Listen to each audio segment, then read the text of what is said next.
Salam alaikum, ihr Lieben. Willkommen auf meinem Kanal zu einer neuen Folge meiner ketogenen Videos. Heute stellen wir Inshallah ketogene Calzone her, also eine kohlenhydratfreie Calzone, die richtig köstlich schmeckt, Mashallah, und die wir aus Blumenkohl unter anderem herstellen, denn dieser bildet die Grundlage von diesem sogenannten Pizzateig, aus dem wir dann die Calzone herstellen. Meine ketogene Pizza, die ich schon aus Blumenkohl hergestellt habe, die kann ich euch hier oben nochmal verlinken. Wie gesagt, benutzen wir jetzt zuallererst den Blumenkohl dafür. Dazu nehmen wir einen Bio-Blumenkohl und befreien ihn von seinem Strunk und von allen seinen Blättern. Und sowohl Strunk als auch Blätter werden wir aufheben und entsaften. Mein Video dazu verlinke ich euch hier oben nochmal. Wie wir jetzt gesehen haben, haben wir die Blumenkohlröschen in der Küchenmaschine ganz fein vermahlen. Und diesen Blumenkohlreis werden wir jetzt in der Pfanne erwärmen bei Mittelhitze, um die Flüssigkeit daraus zu entfernen. Also so lange erwärmen, bis er eben trocken ist. Deshalb sollte dies nicht auf großer Flamme geschehen, denn wir wollen den Reis ja nicht rösten. Und dann kommt geraspelter Bio-Käse hinzu, Bio-Parmesankäse, dann kommt Salz und Pfeffer hinzu, also natürlich Himalaya-Salz und frisch gestoßener schwarzer Bio-Pfeffer und dann noch 3 Bio-Eier. Und das waren auch schon alle Zutaten, die wir dafür benötigen, um diesen leckeren Pizzateig herzustellen. Gut wäre es, wenn dieser geraspelte Käse schon erwärmt wurde vorher, denn dann wird er sich besser mit dem Teig vermischen und verbinden. Und dann bekommt der Pizzateig hinterher eine gleichmäßig goldbraune Farbe und nicht so einzelne Tupfer, wie wir sie jetzt gleich sehen werden, nachdem wir dann die Pizzaböden gebacken haben werden. Aus dem Teig bilden wir jetzt, wie wir gesehen haben, hier jetzt 4 große Pizzaböden auf einem großen mit Backpapier ausgelegten Blech, und dieses Blech kommt jetzt in den vorgeheizten Ofen auf Mittelstufe und wird dort bei 175 Grad Celsius Ober- und Unterhitze so lange gebacken, bis es eine goldbraune Farbe annimmt. In der Zeit werden wir dann schon mal die Pizzasoße zubereiten. Dazu geben wir bio-natives Kokosöl in den Topf, eine gehackte Bio-Zwiebel hinzu, braten diese lange an, bis sie glasig wird, und dann kommt eine Packung passierte Bio-Tomaten hinzu.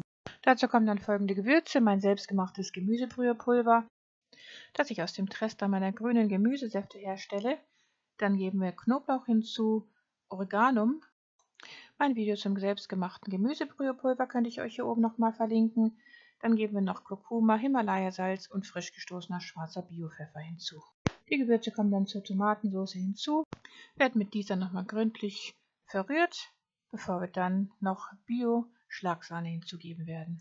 Und davon gleich eine ganze Packung, denn je mehr Sahne in dieser Tomatensauce enthalten ist, umso leckerer schmeckt sie, finde ich. Denn gerade die natürliche hohe Fettmenge in einem naturbelassenen Bioprodukt wie hier der Sahne ist besonders gesund für uns. Dann kommt noch ein Esslöffel Bio-Tomatenmark hinzu, bevor wir dann noch die fertig angerührte Tomatensauce pürieren werden mit dem Pürierstab.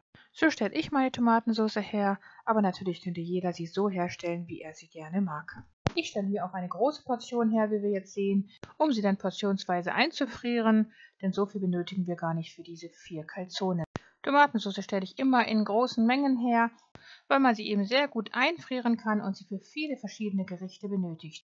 Inzwischen sind die Pizzaböden fertig gebacken und sie haben eine schöne goldbraune Farbe erlangt, aber wie wir sehen, sind sie sehr gepunktet, und das kommt eben daher, dass der Käse vorher nicht erwärmt wurde. Deshalb ist es besser, ihn vorher zu schmelzen, bevor man ihn zu dem Teig hinzugibt, damit die Pizzaböden eine gleichmäßig goldbraune Farbe erlangen, was eben fürs Auge sehr wichtig ist. Jetzt lassen wir die Böden kurz etwas auskühlen, bevor wir sie dann belegen werden. Wir sehen aber, dass sie eine sehr flexible Beschaffenheit haben.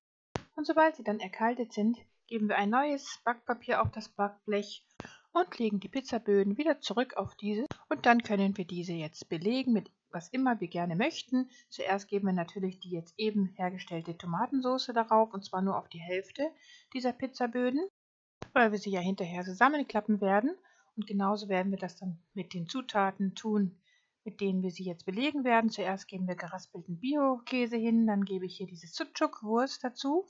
Das ist die berühmte türkische Wurst, die sehr würzig schmeckt, Mashallah, und die man bei jedem Türken finden kann. Als nächstes gebe ich hier jetzt Zwiebelstreifen dazu, natürlich immer von Bio-Qualität. Nur die Sucuk-Wurst gibt es leider nicht in Bio-Qualität, inshallah. Und dann könnte man hinzugeben, was immer man gerne mag. Ich habe dann hier jetzt noch grüne Paprika hinzugegeben, weil ich die gerade vorrätig hatte. Man könnte auch Oliven oder was auch immer hinzugeben. Und dann habe ich noch etwas Oregano darüber gestreut und mit etwas Himalaya-Salz und schwarzem Pfeffer nachgewürzt. Und am Ende gibt man dann nochmal geraspelten Bio-Käse darüber und dann werden die Pizzaböden einfach einmal zusammengeklappt. Der Ofen ist in der Zwischenzeit längst vorgeheizt worden. Was man jetzt noch tun könnte, ist, dass man hier oben auf die zusammengeklappte Calzone auch nochmal geraspelten Bio-Käse streut. Dann würde das Ganze noch viel appetitlicher aussehen, weil dann auch von oben der Käse richtig schön schmelzen würde. Aber auch schon so, finde ich, sieht es richtig lecker aus, das Ganze, Mashallah. Ja, und damit ist die Calzone dann auch schon fertig, nachdem eben der Käse darin geschmolzen ist. Und man könnte sie sofort servieren. Ein herrlicher, kohlenhydratfreier Genuss, Mashallah. Bei dieser leckeren Calzone sehen wir wieder einmal, wie leicht es ist, auf ungesunde Kohlenhydrate zu verzichten. Insbesondere die leeren Kohlenhydrate in Form von Auszugsmehlen, die unserem Körper und unserer Gesundheit sehr viel Schaden zufügen. Die Vorteile der ketogenen Ernährung liegen auf der Hand. Unter anderem führen sie zu einem hohen Energielevel und mentalen Fokus, zu einem Rückgang des Hungergefühls. Sie haben eine entzündungshemmende Wirkung, wodurch allein schon sehr viele Krankheiten verhindert werden können. Ein detailliertes Video zur ketogenen Ernährung werde ich euch hier oben nochmal verlinken. Blumenkohl enthält zudem, wie alle Kohlsorten, die heilenden und krebsfeindlichen Senfölglykoside. So wirkt das Senfölglykosid Sulforaphan zum Beispiel stark gegen das Bakterium Helicobacter pylori, welches oft zu Gastritis, Magengeschwüren und Magenkrebs führen kann. Neben den Senfölglykosiden enthält Kohlgemüse viele weitere sekundäre Pflanzenstoffe, wie unter anderem Quercetin und Kaempferol zum Beispiel, und diese weisen eine starke antientzündliche und antioxidative Wirkung auf. Die Flavonoide haben zudem antiallergische, antivirale, antimikrobielle und antikanzerogene Eigenschaften und sollen vor Herz-Kreislauf-Erkrankungen schützen. Der Blumenkohl selber übertrifft andere Kohlvarietäten zwar nur im Hinblick auf den überaus hohen Vitamin-K-Gehalt, enthält aber zahlreiche weitere bioaktive Substanzen, welche ideal für das Verdauungssystem sind und somit die Magen-Darm-Gesundheit stark fördern. Wichtig ist dabei aber immer, dass wir Biokohl verwenden. Denn dieser ist nicht nur pestizid- und giftfrei, sondern enthält auch, wie eine Studie im Jahr 2017 gezeigt hat, mehr bioaktive Substanzen als konventionell angebauter Kohl. Ja, damit ist ein weiteres leckeres, ketogenes Rezept beendet.